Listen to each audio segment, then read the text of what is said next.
We'll be doing scoring the players. Now, there might be a few disagreements with me and our Joseph in the corner there, but we will see. We have a few players to rattle through. Oh, aye. There is a couple of non-applicables which people who haven't played make it nice and easy for you.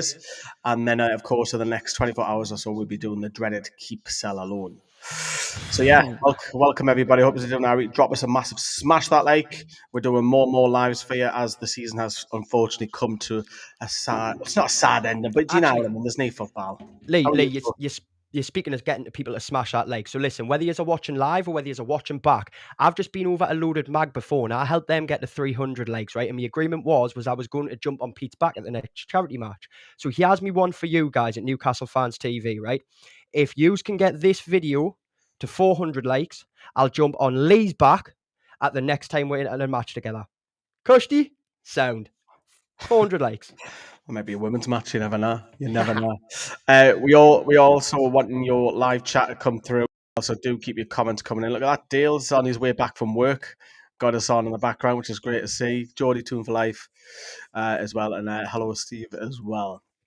Okay, then, right. So we're going to get cracking. We're probably expecting to be live for about an hour because we've got about 25 players. So we'll talk a couple of minutes on each player on that. And what we're going to do is we're going to give a score. Joe's going to mark one. I'm going to mark the same player. And then we'll get the average. That's how I'm going to do it. I'm going to let you kick off. I'm going to do it in numeric order this evening. So you're going to have number one, Martin Dubravka. How do you think his season has gone? Oh, do you know what it is? I was debating the day about the keepers, and how I'm going to score them when they come up. So for me, Dubravka, like, he came in at the back end of the season when Pope was injured, and he took over, and he's one of the big reasons for me of why we got to the Carabao Cup final. Dubravka standing in, he's been a fantastic replacement in the sticks when Pope's been out. He's had a brilliant season. He just hasn't had a lot of game time, and I know there was a lot of calls for when Pope was fit, Dubravka would have stayed. Personally, I was on that side. I was one of the ones who wanted Dubravka to stay. Same. So that said, I know which scores I would give for the keepers. I established that today at work. So shout out to me mate Jimmy, by the way. Jimmy. So that said, for Martin Dubravka, I'm going to score Martin Dubravka a 7 for the season. Mainly based on the fact that he's had less game time. No, I think I'm going to agree with you on that. That's quite an easy one. I think I would have scored him high if he played more minutes because he got dislodged, and I actually think it was harsh. I do agree with you. But anyhow, clearly has now Nick Pope didn't come in straight away. If you remember when he come back, he was a couple of games on the bench, wasn't he? But then he was back in that lineup, and then he was there just before the cup final. I think he played in the West Ham game and the lead up to it, and then he's never looked back since. Nick Pope has had a really strong end of the season, but Dubravka, I feel for him a little bit because he signed that contract. There was a lot of talk of him as he heading out the door. But a 7 out of 10. I think if me and Joe both agree here, if he played more minutes, played more games, that's probably going up if he kept the form. So I was going to ask you, Lee, if Dubravka kept the form up that he had in that patch and played out the rest of the season, got with the Carabao Cup win and all that sort of business, would he have been maybe eligible for like a 9, maybe even a 10? If he kept the form up, I mean, he did it when he first signed. If you remember, everyone remembers his debut against Man U when we won 1-0, and he kept that form up for a good 18 months. He had a great spell. But since Nick Pope's come in, obviously Nick Pope is quite clear as number one. I think Dubravka is much better with his feet mind. Oh, aye, without doubt. But I think Dubravka will play all the cup games next season, and we've got a decision to make about obviously the goalkeeper. So there's Martin Dubravka. Do play along. We'll come back after every 4 or 5. We'll just read some of your chat out. But we'll move across next to Kieran Trippier. How his season's gone on, Joe? Kieran Trippier. Trippier has had it's not his best season in black and white, but it certainly is not his worst either. I think that more goes towards last season where he caught a lot of slack. I think Trippier has been that in the hardest games of the season. You think of the times when we faced Arsenal in the Carabao Cup, even think of the Carabao Cup final. You think throughout the season, clinching games against like Manchester United, against Man City. You've looked at Kieran Trippier really as that leader and that captain almost, although Bruno has taken it this season. Trippier has kept that up and his form hasn't dipped horribly, not at all, I would say. For me, Kieran Trippier, I'm gonna go with Trippier with a 7 as well. It's not even a negative 7 actually. It's a very positive 7. It's a high 7. He's had a good all round season, and when you look at a player his age, would you not want someone at his age performing at least a 7? I think so. So I go with the 7 on Kieran Trippier. Look at us two agreeing, because I'm going to score him a Oh, 7 as well. Look at that. Look at that, a this is 7 mad. also. Look, it was difficult for him to get in that side when Livermore was on that right-hand side and Yeah, Lewis Hall was on the left. But since the injury to Lewis Hall, I thought Trippier, for good number, half a dozen of games, was excellent. Yes, you can talk about Aston Villa, him and Fabian Schär were ripped apart. But generally speaking, he's been excellent since Lewis Hall has been injured. Livermore went over there, and Trippier, I would say, at a 7. His yeah, experience is valid. It's needed, especially again we're back in the Champions League. He's been there. He knows he's not going to start every single game. He knows that he's going to be second fiddle, but to have that in your squad is so important. You don't want to get rid of everybody and have like an under 25 age. So Trippier for me, and he also stays in my opinion. I think he will. he does. I'll start off. I'll go with Sven Botman. I'll start that number 4, Sven Botman. Thanks. Obviously, he was injured for large periods of it. We are going to score him despite him not playing in like nearly 10 games, because he has played what 6, 7. Yeah, Then had a little bit of an injury, then came back again. I'm going to go. I'm going to score him a 6, because I think he's done okay once he actually has came in. We haven't like, oh my god, he looks off the boil, he looks all over the place. Because remember when he had the injury when Steve Bruce was here, he didn't look as, there's something just wasn't there, wasn't there? yeah. Not Bruce House, sorry, I beg your How? pardon. I'm thinking of Florian Lejeune. So with Sven Botman, I think there's bigger things to come next season. Yeah. I think the competition at the back, Fabian Schär's playing well, and Dan Burns had the season of his life. We'll come on him later. But I'm scoring a 6, but I expect bigger and hopefully injury free next season. What are you going to score him? Lee, we're doing it again. I'm agreeing with you. It's a 6. I was a little bit worried if I was going to go first on Botman, but no, I think when you look at Sven Botman, yeah, I totally agree. He's came in and he hasn't really. My only place with Botman at the moment has been the only thing I've seen him lacking is maybe his speed a bit. But when you consider what injuries he's had, that's always going to take a bit of time to get in. I mean, he wasn't the fastest player in the world in any ways, but I've noticed him sitting back when he does play. He sits back a little bit more. He doesn't come as far forward. And I'm fine with that. The lad will find his rhythm again. I agree fully. Next season, I think it's going to be a very, very, very big season for Sven Botman. As you see, sort of Fabian Schär started to wind down. I mean, I hope not, because what a beast. But you might see him start to wind down. 6. We're agreeing. 3 so far. Interesting, because he's been playing in the wing backs, hasn't he, recently? Yes. So be interesting to see what happens there, because he's okay being right footed. So, and obviously Dan Burn, as was touched upon, has had a season of his life. We'll do one more. We'll do a couple more centre backs, then we'll have a look at the live chat. I'll go pass you over to Fabian Schär. Fabian Schär, perfect segue. Honestly, again, he's one of those players you just mentioned. We'll talk about Dan Burn later. He's one of those players who you look at the lad's age, you look at how long he's been here, and then you look at the price we paid for him back where he went, and he's performing well above his station. Well above his station. Couple of goals under his belt again as well. He is an absolute. For me, when you don't see Fabian Schär in the starting 11, he's one of the players I would now worry for the match going forward. Genuinely, he's such a good player, and I think this season he is going to sit up there with some of my highest rate players. And I'm going to give him an 8. It would be a very, very, very high 8 if we're doing points, but it's not. It's a straight 8. Brilliant season from him. I'm shook anytime he's not there on the squad, and I think many people would agree with that. I'm going to slightly disagree with you for the first time. I'm going to knock him down just one peg to a 7, which will give him an average score between us two, 7.5. I think the first half of the season he was getting caught out when he didn't look like the Fabian Schär of old. There was something wasn't clicking. It was Yeah. lethargic. It was his positioning sense. But the second part of the season, yeah, he's right. He's right up there. His form's massively improved. So because I'm judging that over the course of the season, then I'm going to go with a 7. So a 7.5 I think for, that's fair. for Fabian Schär between the two of us.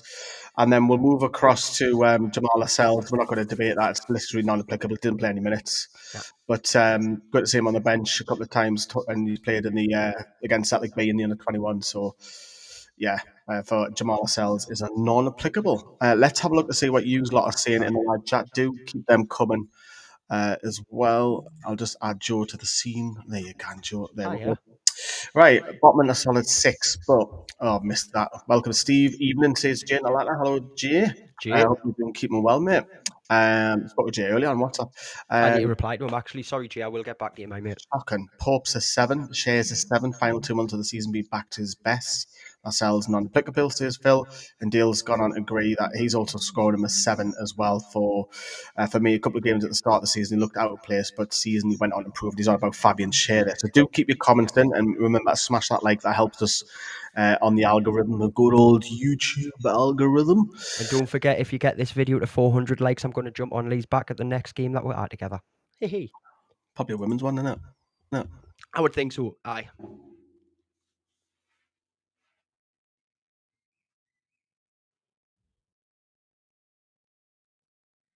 Well, okay. So apparently I am now on this one by myself.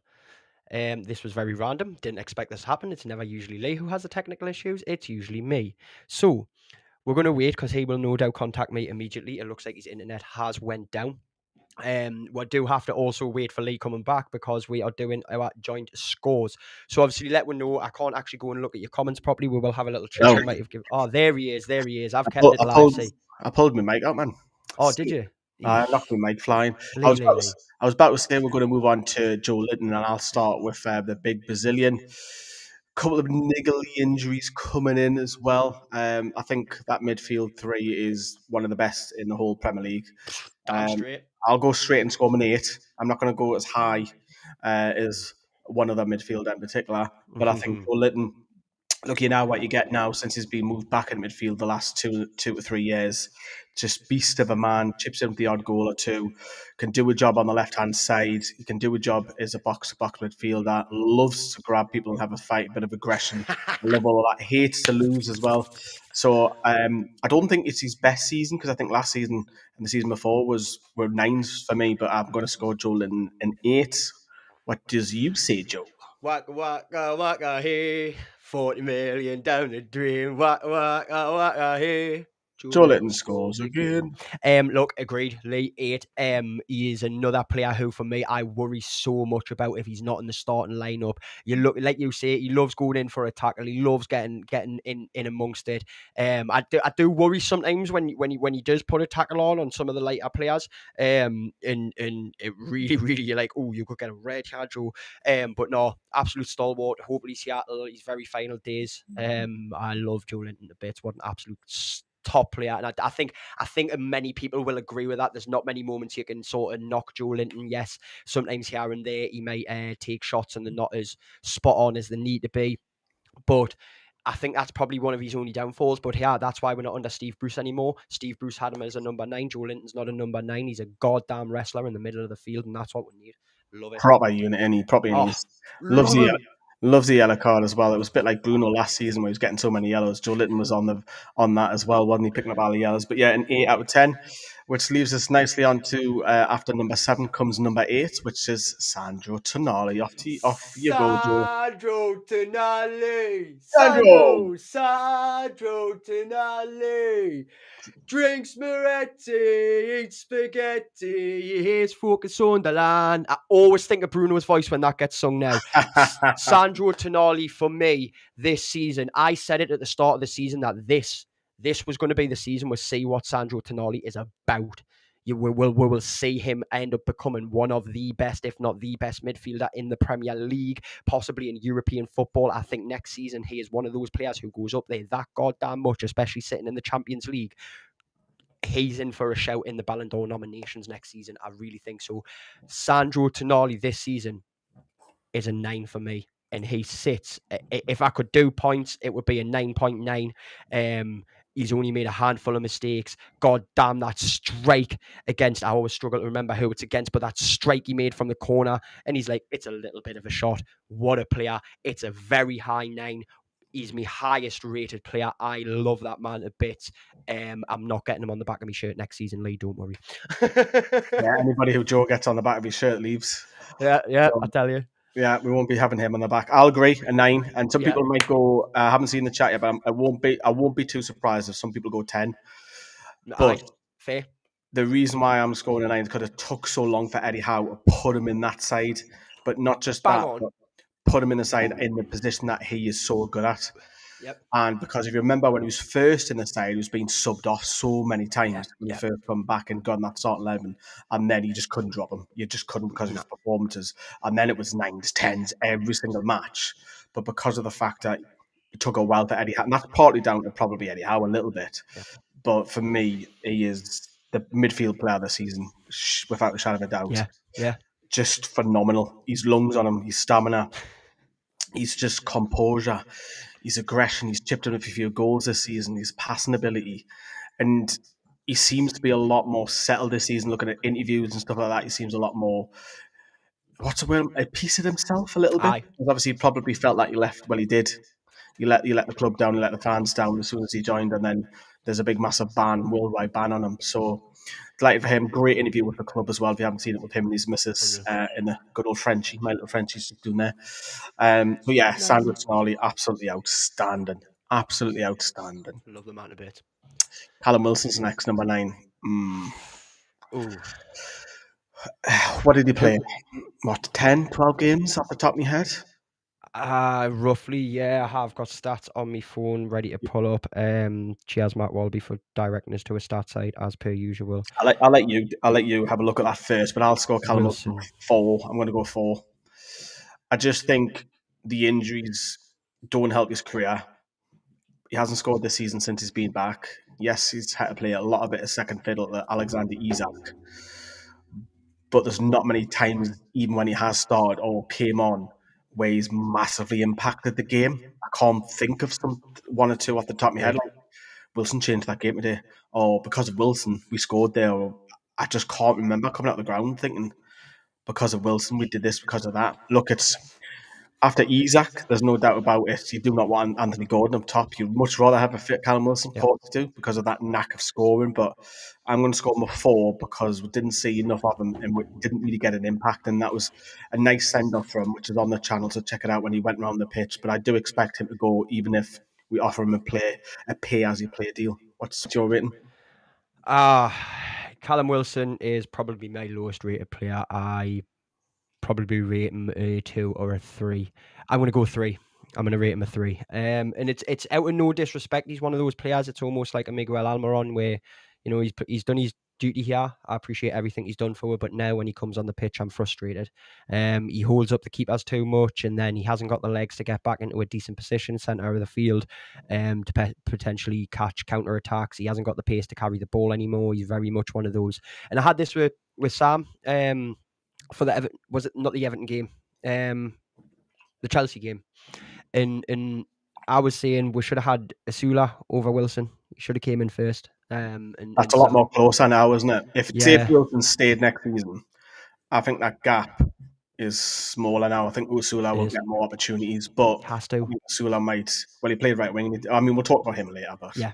But Wilson just isn't impressing me anymore, and I would love to see him go to like maybe a championship club and go and win the championship or what have you, or something where you can score a load of goals at a game more his pace now. But love what he's done for me.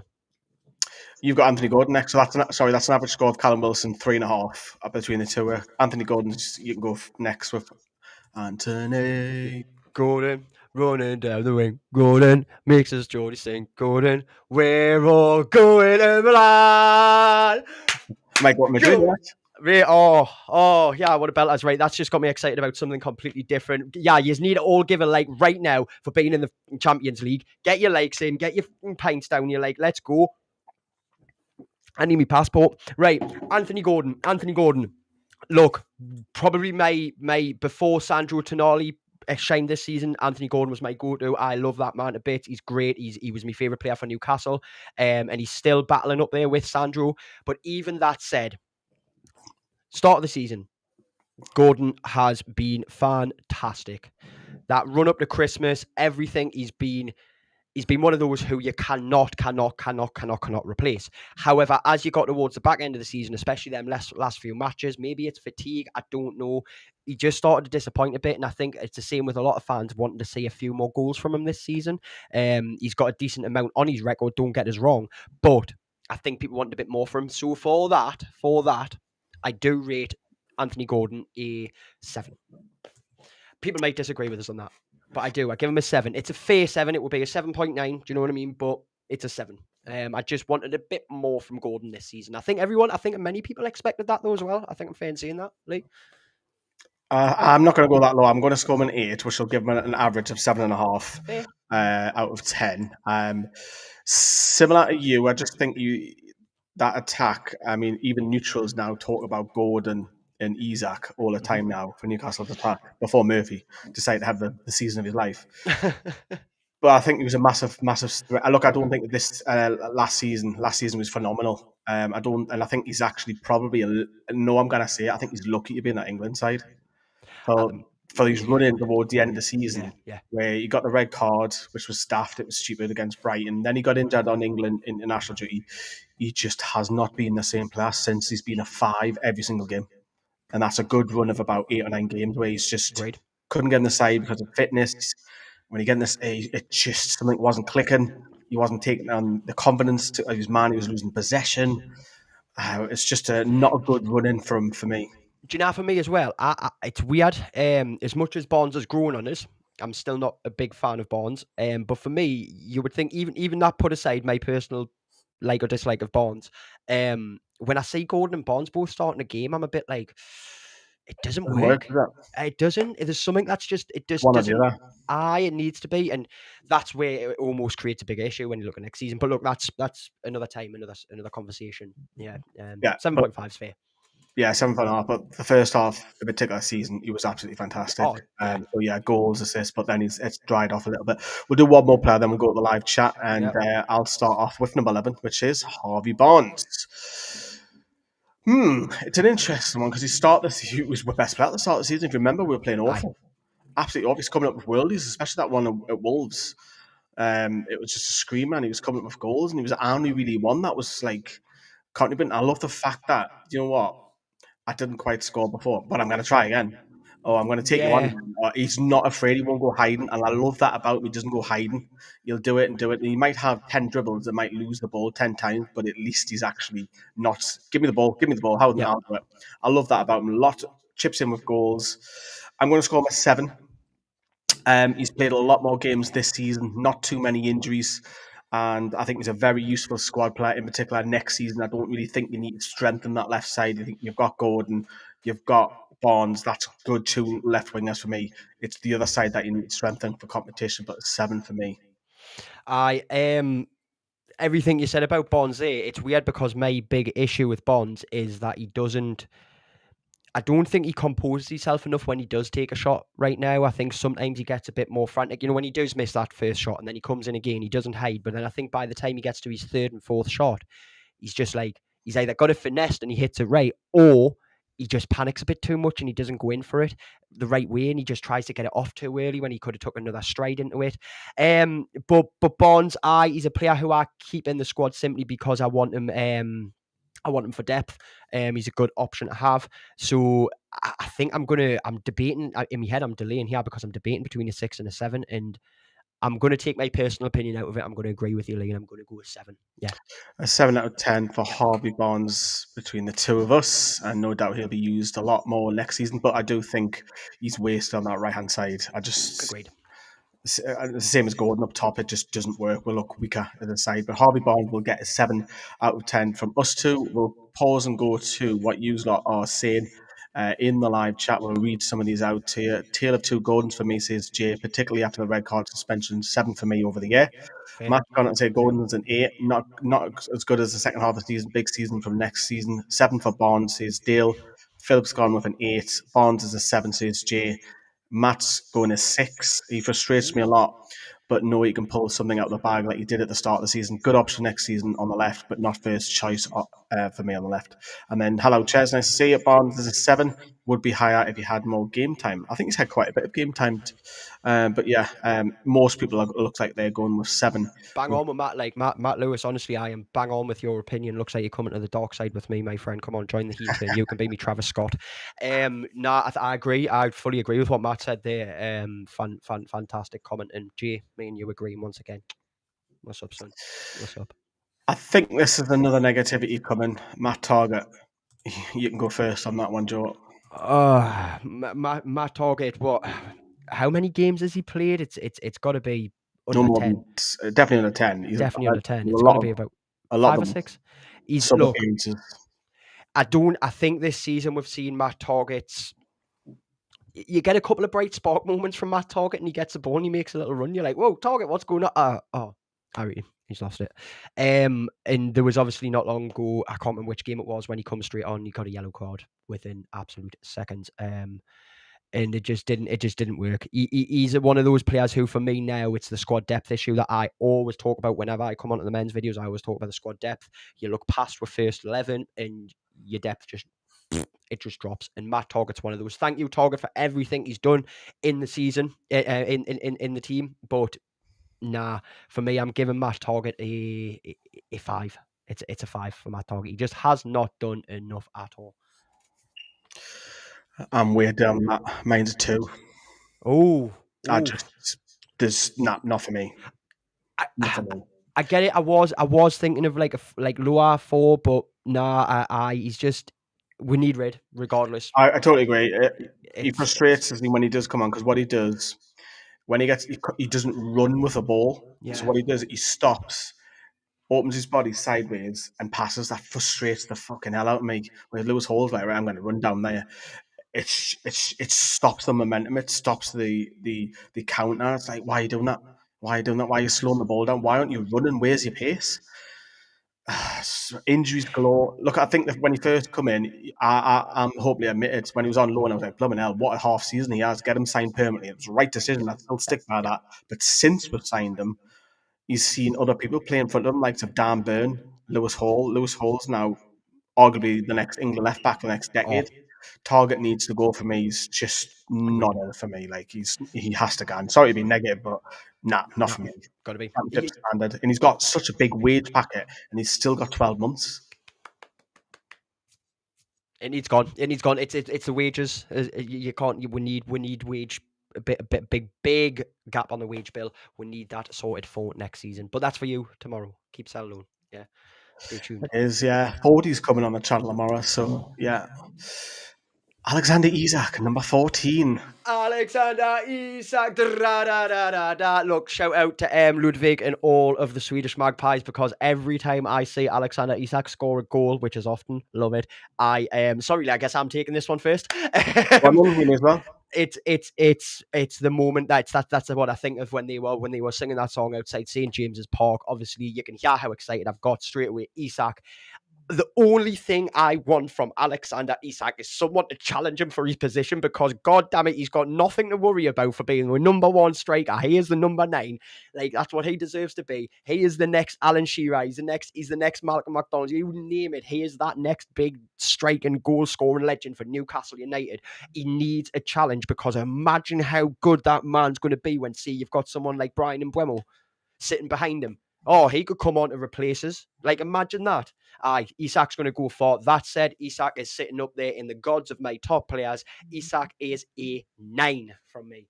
What a player. Despite his injury, despite a couple of times when he gets a bit disheartened and he slows down a little bit and then has to come off. I don't care about that. The man is a goat. A goat. God damn it. I don't even know the Guinness on this. This might surprise you. I'm getting 10. Oh! First 10 come out. Do you know why? Fair.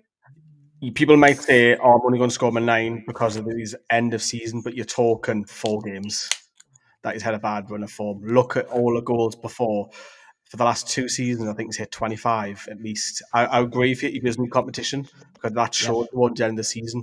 If he knows in his mind thinking, well, I'm going to play 90 minutes, that's not healthy, I don't feel. I think competition is healthy, no matter where you are, even workplaces, competition is healthy. Iron sharpens iron. It is, and I think, like, the end of the season, he knew that he can be 60% fit and he plays, and Wilson gets 10 minutes. That can't be next season. That needs to be, even if Delap doesn't come to work, it looks like he's heading somewhere else, someone who can be that second choice that is actually not too far behind, that can develop him in the next couple of years. I think that Asula's not. I don't feel comfortable again with Asula replacing Isak to bang in loads of goals. I'm not. I want another second striker, but he scores goals for fun. Win games on your own. I'm scoring a 10, so he's going to, all the goals. I don't know what else to say. He's slinky, he's slick, goal pass players. He has all types of goals, penalties. You know, he scores worldies, Liverpool bang, thunder blast from 30 yards, Fox in the box, the cup final goal. It's 9.5 between the two, but I'm going 10. That's just I have to use my first 10, and he's not the only 10. By the way, there's a clue. Oh, So yeah, for me, I don't think I've actually got a 10. You know, I've got 2 10s. One of them's I I'm thinking I know who the other one is, but I don't think I've got a 10. But anyways, no spoilers. Who's next? You can start off with his colleague in Sweden, Emil Kraft. Emil Kraft. Um, look, not Shaggy. many, He runs like Shaggy. Shaggy. No, I clicked on that. He does as well. Kraft, not a hell of a lot of game time. When he has come on, he's been all right. He's done a job. Not really to write home about, as the old saying goes. Been a couple of, again, kind of shining moments, but for me, Kraft is one who I do want to see now. Maybe he's leaving the club. It's that Yeah. depth issue again. Yeah, it's just depth issue. Mind. There's other positions to focus on first, and I wouldn't mind if Kraft didn't go this season. We had him there. I don't mind that too much. But Kraft, I don't want to give him the same as Target. I'm wishing I rated Target lower now. I am. No, he hasn't been bad as Target. No way. No way he has. So just pretend I rated Target a 4, right, guys? I'm going to give Kraft a 6 because he's done the right job when he's come on, and he's filled the role that he needs to fill, and you can't really ask any much more from a defender. And again, when you look at the likes of Tino Livramento, when you look at Lewis Hall, it's hard to compare anyone else to them too when they're on their day, which is most days. It's hard to compare anyone else to them too. So 6 for a Kraft for me. I agree. 6, so we're both scoring Emil Kraft at 6. I think he's a really good squad player, and every time he comes in, you're okay. You feel safe now. But when he first come in, probably his first couple of years, like, oh god, no, him and Mankiw at right back. It's like, oh, but now he's versatile and he's being trained by Eddie Howe and his coaching team to play centre back. And again, he looks totally fine. And I honestly think next season, if it's down to Lascelles and Kraft, I think Kraft plays ahead of Lascelles as centre back. Yeah. Oh yeah. I think that's Lascelles is down the pecking order. So Emil Kraft for me, 6. Steady. Yes, you agree. Not a lot of game time, but injuries can occur. We've been okay with injuries, nowhere near like it was last season. That was a joke how many players were head out. But he's signed a new year 1 year deal, so it'll be useful as a squad player. So a 6 for us. The next man is the crazy one. It's Willisula. So yeah, you would love to get that outcome, wouldn't you? He's just mental, isn't he? I seen John O'Hare actually bumped into him at Central Station. I was like, I'll tell you on camera. Do you know who I've seen the last 2 days? Who? Superfan Dan as well. Oh man, I know he's here. I know it's Dan. Oh, if you watch this back, if you're watching this, Dan, I love his bits. Actually, wait. I don't know if this is going to show up well, but we'll try. Was it a pin badge? Yeah. The pin badge, it looks like. It's a pin badge of Superfan Dan with his black and white gear on, and John O'Hare gave us that on the Metro last week when I seen him, because I really wanted one that probably wasn't going to have time to bump into Superfan Dan and his lovely wife. Honestly, you guys are fantastic. Love you to bits. Willisula, I had to think there for a second. I was like, who were on? I don't know why I've seen him, because I've seen him go past work twice. I've messaged him saying, that's a lovely Primark bag. Sorry that I've just dropped him in that he shops at Primark. And then he had a lovely light, was it light green or light blue? I can't remember his shirt. And I commented saying, I can see in a nice shirt. Must have thought I'd been following him. What a man. Willisula. Sula. Aye. Bloke, I wish I could beat. Look, as much as I... What? You're sure about that? You two in a room. Oh, it'd be wild. Like, honestly, like me and him. Anyways, I digress. We'll try and get... I'll send an email to the club and see if I can have a one-on-one with Willisula, right? Me and him banging espressos. Do you know what I mean? That'd be wild. Anyways, so Asula, look, I really want to sit there and based off of one game, I want to be like, he's a 9. He's the future. He's but he's not just yet. Just yet. Look, he's got speed. He's got an explosive personality and explosive presence on the pitch. We've seen that a hell of a lot of the time. Whenever he comes on as a substitute, he's rushing the keeper with intense speed. He's rushing defenders with intense speed. And yes, not always he gets the ball, not always he reads it right, but that's his age. So I think it would be unfair to rate Asula anything less than a 7. But for me, I am going to rate him a 7, bang on.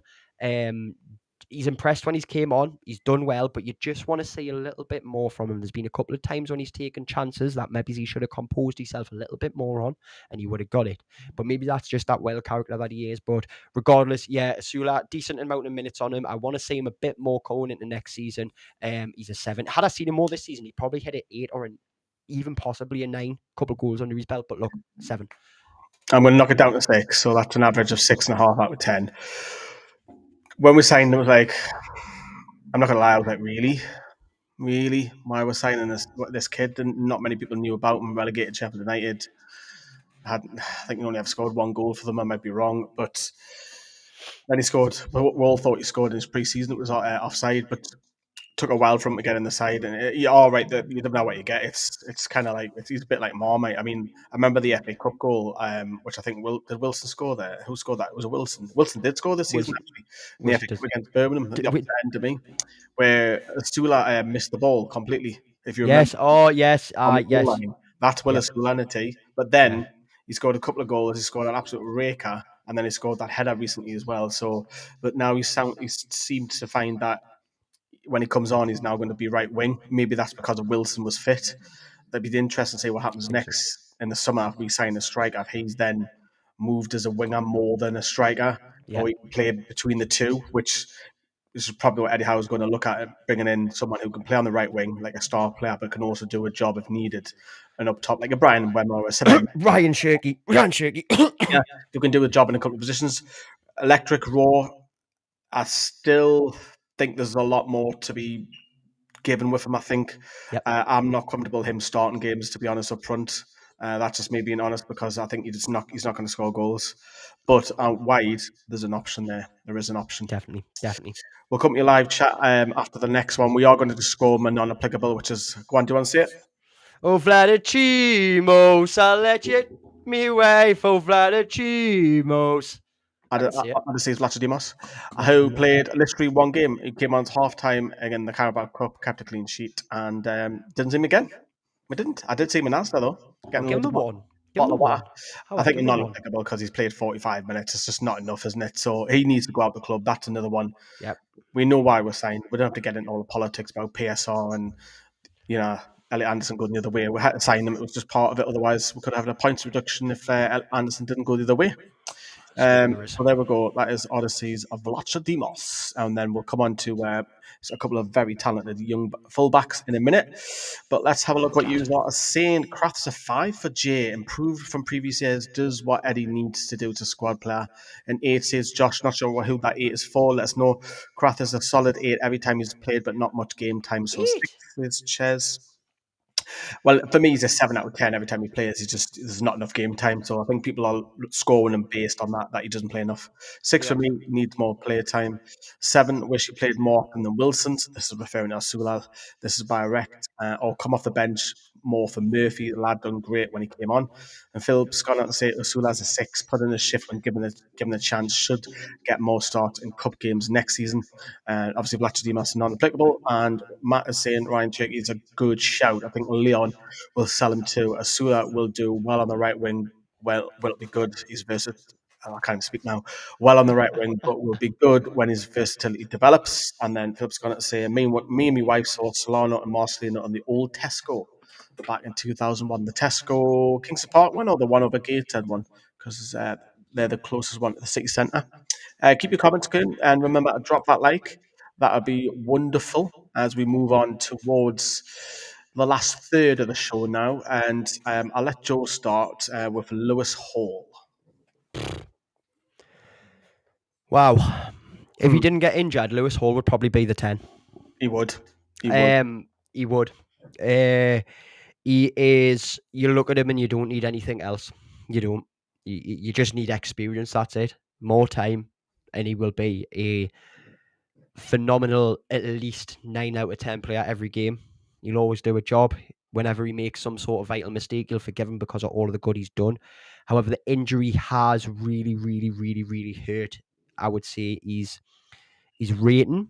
And even that said, I'm still giving Lewis Hall an 8 because of the first, what, say 65% of the season, he was the player who you looked upon to do something right. Whenever we were feeling who was Lewis Hall, Lewis Hall was doing something right. So Lewis Hall gets an 8 for me. Gets a 9 for me, despite Yeah, missing the last fair. 15 games. So that's an 8.5 out of 10. What a player, man. And he was barely getting a kick last season. I was like, why was signing him? He's getting like 10 minutes every 2 games. What's the point? And then, my lord, this season, I've got to be careful because we're in that scenario where we're going to have to start calling it last season soon, aren't we? Yeah, I know, it's weird. I'm still calling it this season, but still now. Unreal, man. Just Fellas. composure and his positioning, getting up the pitch, helping the attack, modern day fullback, just tackling, sliding. Oh, he's just got it all. In England, left back now, which you've got to remember, has been called up early in the season. And that's a good battle between if Lewis Skelly stays at left back, because obviously he's been turned into left back, and so is Lewis Holt, actually. But what a player, what a talent we've got. There's a lot of, actually, you might want to jump to the live chat here because I've got it up on the screen right here, and there's a lot going on. There's a lot of sevens for Hall based on game Really? time. Yes, there's a few different ratings. He's been the most controversial player so far, if you ask me. We've got I was looking there. We've got a 7 from Josh Rainford. Not seen enough of him. Dale's given him a 9, the same as you. We've got a couple of 8s out there. I'm certain I saw a 6 before. There's a lot of debate about Lewis Hall. Like, guys, keep those comments coming in because that's interested me. That it's interesting to see how he's a rating. Personally, I disagree with anyone giving him less than an 8. Massively, like, for real. It's for me. And Nye's had the injury and he's lost a lot of time, but he's been in a form this season that you can't even say is his prime. He's just absolutely smashed it. He's the perfect player. He's a player who we need to hold on to and get a new contract signed with a higher wage. Absolutely fantastic. Yeah, it's a 9 for me. That's the beauty about football. Everyone has the opinions. Yep. And we'll move to another full back across who's played predominantly right back and moved over to left back and does not look out of place in Tino Livramento. I'm going to go straight in with a solid 9, a very high 9 once again. And I think he should be in the England side because he can play both sides, which is good. And Eddie Howe was asked recently, is he a left back? Is he a right back? Because he's so fucking good. It's like, what? In the last couple of games where we were a little bit, we're not producing anything in the final third, he was our best player going forward, playing the left wing. But I'm like, what a player, man. What a player. It's unbelievable, man. He's just, and he hasn't had too many injuries this season as well compared to last season. And he's just, I say Lewis Hold's in England fullback for the next decade. He's going to be in that side as well. England and Newcastle are well suited for left back and right back. We don't have to strengthen the start level. Maybe squad depth, yes, but just getting the ball forward and going forward and like even like when he's getting back and having a last ditch tackle, he's just athletic, he's got pace, he's just no nonsense, doesn't like the drama. Similar like Lewis Hall, it's a 9 for me. Where you go, Joe? Look, I've got to agree with you. It's a 9. He's up there in my highest ranking players. It's only because I would give him a strong 8.9 and I can't justify giving Tino a 8. When you said there, honestly, my favourite thing about Tino Livramento, right, is his tackles. They are so Tackles as well. clean. Yeah, mate, he's just so precise with him. He's one of the most precise players I've seen put in a 2-foot challenge or a 1-foot. Like he just gets cuts in front of his player and curves his body in mad ways. He's like a banana on the ground, man. Tino Livramento is like a banana sliding along that water slide. Fantastic. It's beautiful to watch. And just one thing I want from Tino, not from Tino, it's from the fans. It appeared round about Christmas time, his chant, and I just have barely heard it. I found a love and I found it fast. His name is Tino, he's fucking class. He loves the Geordies, we love him too. Livramento is a mag through and through. Like, I want to hear that more, like, get it in, but Away yeah. games. Get yourself more away games, you'll hear it. I need to get to an away game next season. If someone can hook us up next season, hook us up, I'll go. Let's go. Absolutely phenomenal. 9 out of 10. And my slight criticism, only slight, I just want to see him deliver in the final third a little bit better. That's my only slight negative. But when you say slight negative, we've got to remember you're talking about a wing back 22 year there. old. I know. Just a slight in terms of whipping balls, Love and I that. don't see it enough. But there we go. Right, over to the goalkeeper, Nick Pope, number 22. What about you, Joe? Nick Pope.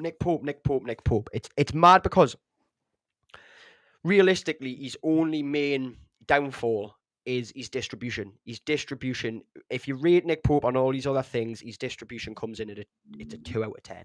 Like really, it's one of the worst in not even just English football. It's one of the worst in European football right now. I'll say better distribution going and watching No Shield. Do you know what I mean? Alex Corran's got better distribution than a Premier League goalkeeper. I'm being harsh there, I really am, but it shouldn't be. Northern League keepers have got better distribution than the Premier League keeper. But everything else for him is between an 8 and a 10. His decision making, I know a lot of people get scared when he goes running out. And challenges the defender, but when we've got such a high press, sometimes your keeper's going to need to do that, and everyone just gets fear and trauma from the time. I can't remember the match just before the Manchester United Carabao Cup final when he went out and he challenged Liverpool. handball. Yep, Liverpool, that was the one. People get worried because of that. Look, get that out of your minds. Nick Pope is phenomenal. That said, he was fantastic in the cup final, which is obviously the one that sticks out in everyone's memory. He's been fantastic most of the season, and even when he's had a bad game, I would not rate his games less than a 6 or a 7. For that reason, I'm giving Nick Pope an 8 out of 10. I would want a new number 1 going into next season, but it's not a priority for me. And if Nick Pope is still the number 1, I'm happy with that. 8 out of 10. Wow. I didn't think you'd gone that high. To be fair, Nick Pope, I'm going to score him at 6. Ooh, shit, son. Claro. I think Ooh, why? You know what? It's the start of the season. You're right, your distribution's kicking all over the place. Rushing out a goal, I do get a bit nervous. It's trauma. I'm trying to think what game it was where you come flying out of his goal. It was Brentford away. Yeah. When we got before two, we got battered. He was like miles out his goal. It's not the first time. I think he's done it twice this season now. And there hasn't been many games. I thought Nick Pope's had a worldie today. Oh, Nick Pope's, but he has towards the back end of the season. His form's like gone back up. And I think that shows now with the England squad. He's not considered the best 3 in England anymore. It seems to be Henderson who's getting that 3rd pick now. And do you know what? I'd probably agree with that, to be honest with you. I think Nick Pope lost his... Sorry, when Dubravka come in, I'll rephrase that, he didn't lose his place. Dubravka had an opportunity and he impressed, and then he couldn't get in that side for a couple of games. And then I think it's left Eddie Howe with a dilemma. Shit, my cup final's coming up. He is my number 1, I prefer him, but he's playing so well. And I think he's very, very lucky to get a starting place in that 11. But to be fair, the second half of the season much better. If it was based on the last 15 games, Nick Pope would probably get 8 or 9 for me. But because the previous, not for me, he's a 6, so that's an average of 7. Do you think he gets saved by the Eddie Howe favourite card? Quite often. See, I think what I've noticed in the last few games is that he seems to be a lot more braver coming for crosses, and that's something that also, despite his large frame, I haven't always been comfortable with him punching. He seems to be a lot more better. His throwing's a lot more better. Yeah. His kicking is all right. Look, he's got look like he's got 2 left feet. But in terms of your question, is one of his favourites? No, because I think the goalkeeper situation it's not a desperate. Oh, we'll have to sign a goalkeeper. I don't think it's quite like that. I think I would like to see that improve though in the next 12 months. But I think we need a right winger. We need a striker. If we can splash the cash heavy on those 2, great. Possibly even a centre back. And I can go on here, but Nick Pope is a 7 for that one. I'm going to start with somebody who caused Joe a lot of controversy, didn't he? Early on, about 6 weeks ago, he was saying sell him, but I'm going to mention Jacob Murphy. I still do. Well, we'll come to that in a minute. Jacob Murphy, straight off, gets a 9 out of 10 for me. What a season. What a season he's had. Look at his goals. Look at his assists. He has made everybody eat the hat. Literally everybody. Everyone was like, he's a squad player. Oh, we've got him. Oh, we've got Almira on. They're just as bad as each other. But you have to give him credit for overturning that and winning the fan base back, but also, once again, Eddie Howe for the slow, gradually improvement last season, and then this season he's just knocked on, and he should be in the England side. And I think what's against him is his age now. I know Dan Burns in the side, but you don't normally see many wingers who are just turned 30 in England side for the first time. And to be honest, you don't really see many Dan Burns making England debuts at their age, to be honest. But just class. But there's still part of me of like, not for next season. He's good squad depth. So a 9 out of 10 for me. You can give your rating and then why you still want to sell him. So me rating. This is what I think. This is what causes a lot of controversy for me because I agree. 9 out of 10. Murphy has had a phenomenal season. His assists, his goals, his presence on the pitch. You know, the ball gets passed from Trippier up to Bruno. Bruno plays it off to Murphy. Murphy passes it back to Trippier. Trippier back to Murphy. Murphy pings a cross in. Someone gets on the end of it. Whatever happens, happens. He's fantastic. He's a massive presence. He's one of them big players we talk about. Love him a bit. Jacob Murphy, 9 out of 10. Can't fault him this season. Now, why I still want to sell him is call us greedy if you want to. Money. We get more for Murphy this season. And I honestly don't see Murphy having as good a season next season as he has this season. Champions League, everything. I just don't see it happening. I think he falls off a little bit more because of his age, his fitness. Yes, he's in a great stage right now. He's had a great season where things have fell for him. They've worked well, but I think going forward we would have more benefit of getting more money from Jacob Murphy. How much? I think How much would convince you to sell him? 25, straight out 25, no negotiations, or 20 rising. With potential like sell-on clauses or a player. Problem that we've got, if you sell Murphy, you need two right wingers then, don't you? Now, there's where I have a big dilemma because of, and that's not keep, sell, loan. Sorry, guys. That's tomorrow. That's tomorrow. I have the big issue of, as a depth player, he's good, but I think, and we're seeing this in previous seasons when Almiron was going ahead of him, Murphy coming on is not the same as Murphy starting. It's as simple as that. Murphy coming onto the pitch as a substitute is nowhere near. He's not a super sub. He's just a placeholder substitute. He comes on when your first team player's knackered. However, when he comes on and he starts, he's brilliant. Do I see him starting next season? No, I think we're going to have better right wingers. I think there's going to be better options, and he's then going to become that placeholder, and he's going to drop in form. And therefore, why sit on his wages? Why sit on a price right now where we could probably get 25 mil from European clubs, and if you sell them somewhere like Saudi Arabia, you would probably the Saudi leagues, you would probably get something like 40 million for him. It's a no-brainer. Let us know in the comments on that. We'll do one more player, which will be Willock in a second. But John Ruddy is getting a non-applicable. Hasn't played any games. Pretty straightforward. Will he be turned into a coach? I don't know. Will he be kept on? Who knows? But Joe Willock, last one before we go back to the chat, and then we'll do the last couple of players which are left. I'll let you start off, Joe Willock. Game time's obviously going to be in the question here. However, I think when you consider it, when we're talking about someone like Emil Kraft, who hasn't had a lot of game time, but he's come on and done a job, Willock hasn't come on and done that job always. It's a sort of 50-50 work. It's a 50-50 rate with him. Sometimes he's come on, he's been brilliant. Sometimes he's come on, he's flopped. Quite honestly, he's not got a lot under his belt this season in terms of assists, in terms of assist and attacks. There's only been a couple of times where I really remember him. I remember him coming on against Arsenal, and I was just fuming at him because he was just losing the ball constant. He's one of those players who I kind of keep for depth because look at last season, and Willock actually had a decent season when he was coming onto the pitch or when he was getting a start. Whereas this season, it's a tale of two seasons. It's mental. I give Joe Willock a 5, and I want to love the lad. I want to love him. I want to give him an 8. I want to give him a 7, but he's just not impressing me enough. He needs to bring more to the pitch, and I would hope in pre-season he shines and excels a bit more and shows why he should stay a Newcastle United player. But I don't think it's going to happen. 5. I'll score my 6. Okay.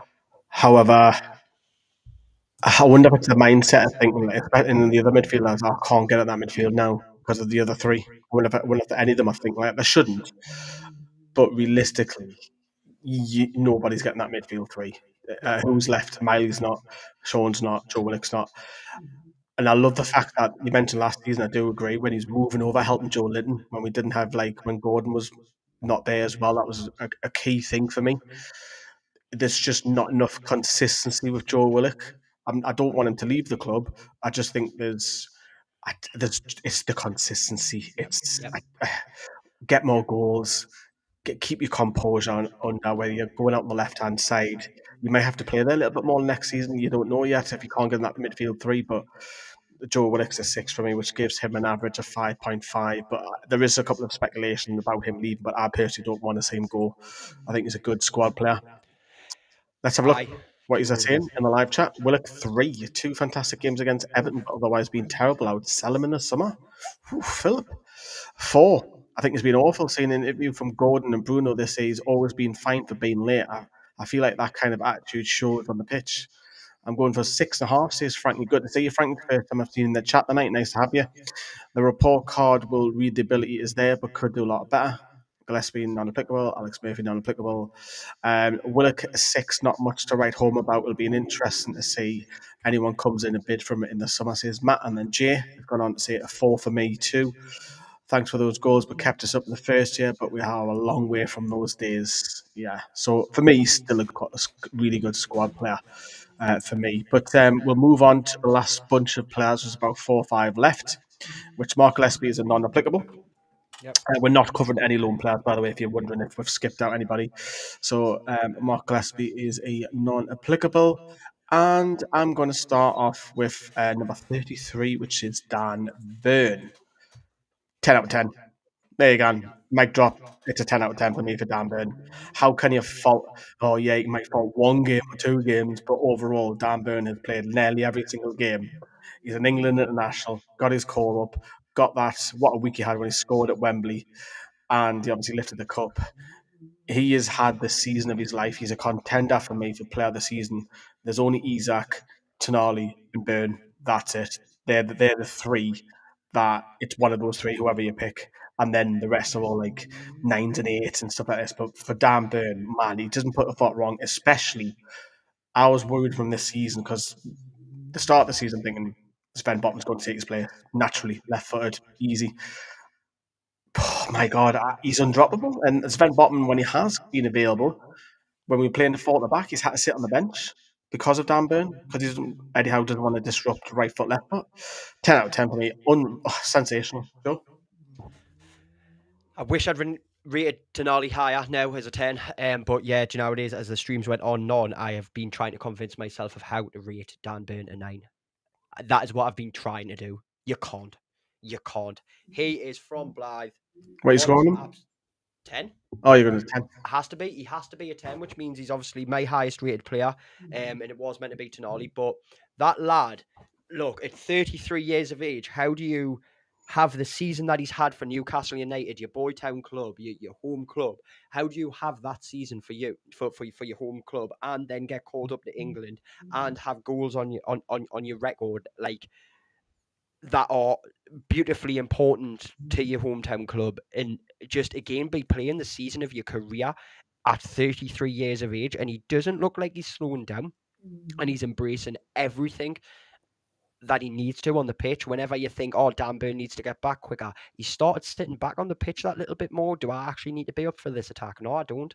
So he'll sit back a bit more. These have been a bit pressing. I'll sit back a bit more. He's reading the game phenomenally. He's playing the game phenomenally. He's just well above his station that he should be at the age he is. Dan Byrne, 10 out of 10, well deserved. And anyone who disagrees, I'll fight is right now. And also, he deserves that contract extension as well. So there you go. There you go, Dan. 3 players who are left. We will do Eddie Howe as well. Sean Longstaff, you can start off with this one.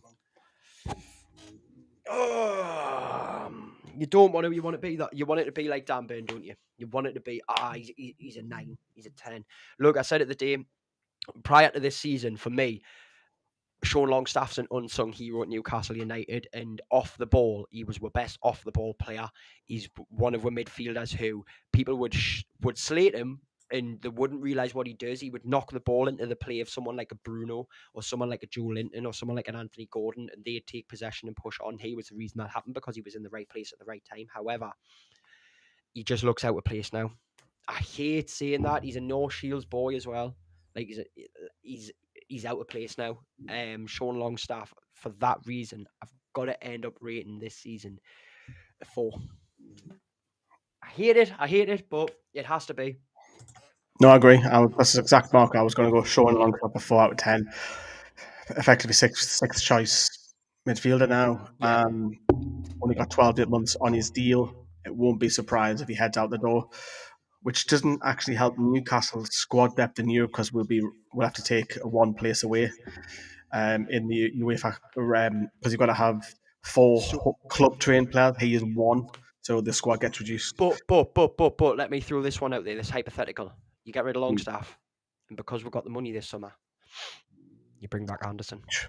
Yeah, it could be a shout. Different type of player, mind, but look, he had a good season last season. Had a lot of game time. Scored 7 goals last season. People forget that. Or was the season before? I can't remember. It's Lewis Miley's ahead of him. He is. That tells you every time the second set midfielder comes on, it's always Lewis Miley. And when's the last time Sean Longstaff had a run of 2 games together? Even coming off a bench, I can't remember the last 7-8 games. I think he's played 1. The future doesn't look great for him, unfortunately. I think his quality's probably just caught up with him because Newcastle are now a top 4 side now, top 5 technically, but you know what I mean. Champions League, he's dropping off, isn't he? It's a bit like the Lasses at the minute. As the quality gets better, naturally people are going to drop off and more quality comes in. Down the pecking order, haven't seen too much of him. I don't think the quality's there. I think it's hard to get that midfield 3, so I would agree. So 4 out of 10 for Sean Longstaff. Back on the positivities, Bruno and his 10 million 10 million goal celebrations that he does. Bruno Gomes, captain, absolutely loves it. Mad as a box of frogs, you name it, but gets it as well. It can be serious, it can be funny. I quite like the fact that he can hang out with Will Sula, but they can hang out with Dan Burn, completely different people. And emotional character, speaks like a captain. And I was really surprised when he was given the captaincy because I'm like, I didn't agree with that at the beginning of the season, but matured so much this season. Needs to win no blooming tosses though. I'm glad you brought it up. Bloody hell, man. You've just saved Bruno from getting a point minus off me score. But look at an absolute fantastic season. The most fouled player in the Premier League by some distance. It's not even close. He's way in front of amount of fouls. I think he's too good for an 8. It's a low 9 for me, but I'm going to score him a 9 out of 10. I think Tonali's had a better season, but I'm still giving him that 9 because I still think the only criticism of Bruno, his discipline's much better, but I like to see more goals. Chip in a few more goals. He's capable of getting double figures for me. Yes. So, a 9 for me. What you scoring him? So I'm glad you went first because I wanted to hear your score because I don't think Bruno deserves an overall 9, but I don't think he deserves an overall 8. So I'm going to go an 8, which leaves a score 8.5, which I think is extremely fair. Now, the reason why, and when I say I don't think he deserves it, is because I think some of his playing ability has suffered this season for one reason, and it's a good reason. It's because of him taking the captaincy. He's focused more on being a captain and he wants to fulfill that role as a leader to the lads. And great. I think next season, Bruno is going to be the player of the season because he's got it all in tow.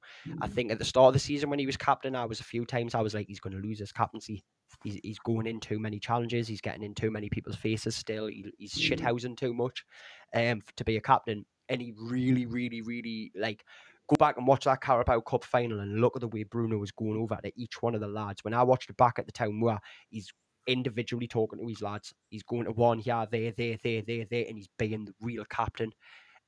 And that's what he's got hemmed up this season. Next season is the season that he comes out and goes, okay, let's combine me captaincy ability and let's combine me goddamn world class player ability. Let's combine them together. I think Bruno has an 11 out of 10 season next season, but 8.5 for this season I think's fair, and he only loses points because he's been focusing on the bigger picture. Love that. Our first captain since Bobby Monk at a little trophy. Wonderful. Back to the other midfielder, Lewis Miley. Which, Joe, you're going to start off first with this one. What you're scoring the youngster? Hold on. Yes, I like that. I've still got all mine to put up. All these sort of stuffs. He's got some brilliant things to put up. Actually, Yeah, I've still that got could to. be a whole live stream talking about the memorabilia I've got to we've put. got. I've got to put the photo into there. I'm being lazy. I'm going to do it this probably this weekend. I'm going to get all this sorted behind us. Nice. Lewis Smiley, what's going on? Lewis Bailey, look, quite a season, I think. I also think he got overrated last season because of how well he adapted to certain situations and to certain matches, and he done well for his age. I think his age gives him a higher rating through many people. I think also his local status gives him a higher rating to many people. So not being too unfair to Lewis Miley here, I think he has got the potential to be a 9 out of 10 player. However, I'm going to rate him a 7 out of 10. Had I seen him playing at a higher level a little bit more this season, I would have loved it. I think he's a lad who really, really thrives on a challenge. I think next season when we get Champions League again, he has to come onto the pitch a few times. We're going to see him get that he's like a shark when the sends blood in the water. I think that's what he's going to be. He wants that elite blood. He doesn't just want thing. He's going to become better, I do believe. But 7 out of 10 for me. 6 for me. Not many games because he hasn't had many opportunities. Don't get me wrong, because that midfield three, he's always coming on. Willock's first choice from the bench, then it's Smiley. But having said the positives are he's ahead of Sean Longstaff now because he used to be. He only got game time last season because of all the stupid injuries that were getting left, right, and centre. So, look, he's a prospect. I still think he is a prospect. I still think he has ability. Would you trust him against, I don't know, a Bayern Munich midfield or a Real Madrid? Not for me, not yet. I still think he needs to develop, but absolutely class lad. Was on my flight earlier this season. I can remember I come back from London right at the start of the season. It was bizarre when he was injured, but I think there's a lot of time for him, and a 6.5 is the average score for Lewis Smiley, our last player. Which I think, look, will he get more game time next season? Possibly. There'll be some injuries, of course, but there will be. League Cup, FA Cup, you might play. I think he's capable of. If we move Lewis Smiley, he's quite capable of playing for one of the bottom 3 or 4, 5 teams in the Premier League. Quite easily be a regular there. So that's probably standard right now. But his trajectory is going up and up and up. Right, we'll rate Eddie Howe. That's the last one. In a second, I'll just come to your live chat and do get your live chat comments coming in. I think he's growing in the role of the captain well, says Frankie about Bruno. Lewis Smiley's a 5, 2 goals in all competitions. Just a shame he hasn't played more regularly this season. 6 is Rex for Lewis Smiley. Quite season, but learning from Bruno, Sandro, and Joe Litton is the future bright from. Great point. That's a fantastic point, learning from those. And then Philip's going to say Eddie Howe's a 10, absolute legend, deserves a statue for what he's done at our club. Oh, Philip, you can't be saying stuff like that, You can't be saying that, get a statue. You can't be saying stuff like that. You might upset some Man United midfielders. And Miley's a 6 for me, says Jane. I really thought he would be better based on last summer play early season. Hope he earns his way to more minutes. I'm off, guys. Great show. Stay safe. Thank you very much, Philip. And 7 for Lewis Smiley, says Matt. Similar to what I said about Tino and Trips. Imagine how much learning and mentoring he's going to get from midfield 3 will be those mid-table sides next season where he can shine. And then Shez is going to say, Sir Eddie Howe is 11 out of 10. He will arguably be the best manager we've had. More stand for the camera, man manager, improved so many players, always improving tactically, and a League Cup. I was just mentioning there, Joe, I know you've been out the room, which people cannot see, but I'll put it back on screen now for you. I was just saying, someone was mentioning the statue there, and I said, "Oh, you cannot be mentioning stuff like that because it'll upset arguably Manchester United's midfielders, won't it?" No, I was just behind the camera. I could hear everything that was being said. Yeah, it would absolutely wind them up in stupid ways. But look, Eddie Howe, I agree with Ches. This might be a controversial and a bit of a hot take, but I have said it, and I've questioned a few people behind the camera, and I do want to do a video on this. So reach out to us on social media if you want to join in with this opinion. But I want to go around asking fans, is this the best season Newcastle United have ever had? And is Eddie Howe the best manager we've ever had? And I think the second question is easier to answer with a yes, because as much as we love Sir Bobby, as much as we love Kevin Keegan for the things that they did back in the 90s, they did not bring home a trophy They did not, in the same season as bringing home a trophy, propel it into Champions League. Regardless of how we got there in the very end, we had an amazing run, which has secured where to be in that final 4 or 5 teams that could have made it, and that's due to Eddie Howe and the man management he's got. You're seeing rumours at the minute that the reason Mitchell left was because of Eddie Howe and him didn't get on. Do you know what? If I see Eddie Howe get in a fight, I'm not a fighter, but if I see Eddie Howe getting in a fight at a bar, he's not throwing a punch or taking a punch. I'm jumping straight in front of that, and I'm fighting him. I don't care. I'm backing Eddie Howe massively. He's the best manager we have ever had, and we need to keep him for as long as possible because he is only going to continue to grow on the scale of managers. This is Newcastle United's era of Alex Ferguson equivalent. I have said it. You can clip it. You can put it out there. I don't care. Eddie Howe is a. I don't care if it ruins the scoring system. He's an 11 out of 10. Fully agree with Ches. Honestly, got a bit emotional there. Eddie Howe has brought stuff to this team in this city that no one else has been able to replicate. So 11 out of 10. Sorry, but it is. We'll go 10. 10 out of 10 for Eddie Howe. That is, what a season. I'll answer some of those questions. Is it the best season ever? For us, it is, for living memory. I think anybody who's probably over 18, I don't think there will be many of them people around naturally, will probably say like the 50s team, or maybe some people might debate their 69 team, who are like 17 or so on. But in our era, the last 50, 60 years, you have to be. The question would be, is it a better team than Kevin Keegan's or Bobby Robson? And that's a debate. No. Because Bobby's team was hellish, take the defence out, and Keegan's was as a team, as a squad. But in terms of delivering, he's got with Champions League football, and he's also got with a trophy. There goes to show you. So living memory has to be. Now, you've also got to remember, and I was critical of Eddie Howe as well, so it's made me eat my words, because after that Brentford game, my soul had been sucked out of me. I just couldn't see a way back for Eddie Howe. I think we were 12th. We just weren't playing great. It was December. We were 12th, and the football was awful. And I was questioning Eddie Howe. I was like, is he the right man? Is he gonna pull it around? Is he gonna go? His time's ticking. And he literally just bollocks them all. He got them all 1-1, spoke them, got them off the chest, some home truths, sometimes what you need. We won 9 on the belt after that. Yes, we went out with the Brighton Cup, and yes, we won the League Cup, which is phenomenal. But then not just that, the first thing at the Toonwell, which were next to each other, Joe, he come on stage, and I want to thank the cleaner. Well, not the cleaner, but you know what I mean? He was people that we don't see. That shows you the man. But then he said, the season hasn't stopped yet. We've got 10 games to go. You're with us now. We're going to go after the Champions League. And he's delivered. He is absolutely delivered, and you have to score that a massive 10 out of 10. And everybody will want him. England have been wanting him, and England couldn't get him because they went for Tuchel. I think England will try and come for him in 2 years, and that's why I think it's really important to give him more power now to stop that happening.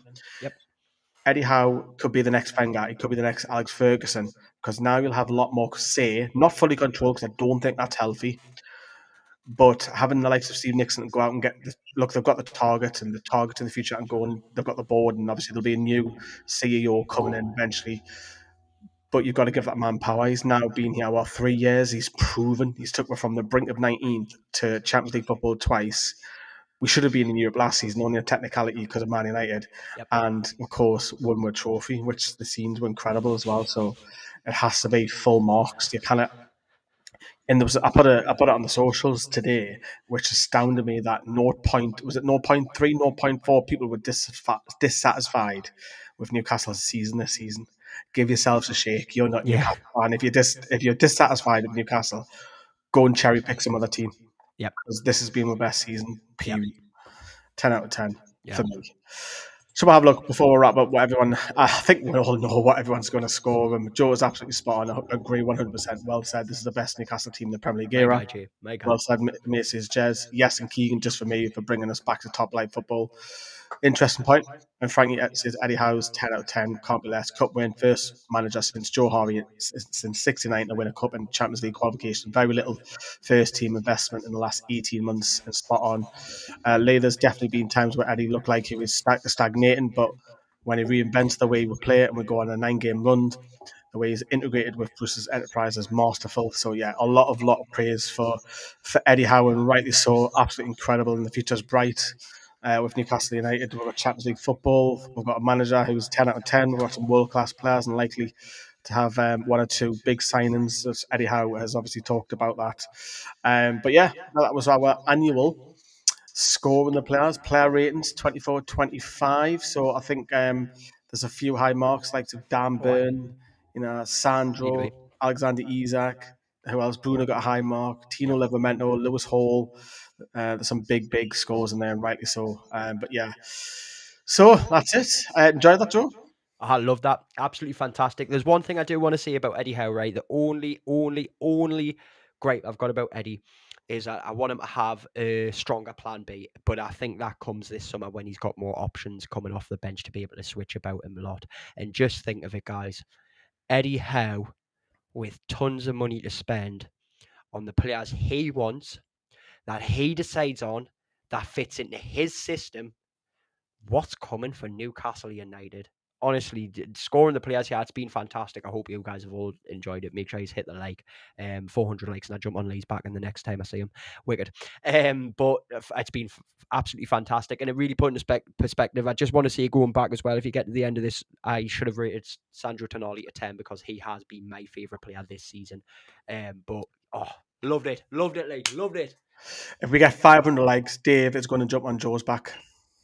I'll agree to that. I'll agree. I will piggyback Dave Webster, right? If this gets to 500 likes. Oh, God. Dave's massive for people who don't know. But anyways, we'll love yous and leave yous, everyone. Good night from us too, and we'll see you very soon on Newcastle Fans TV.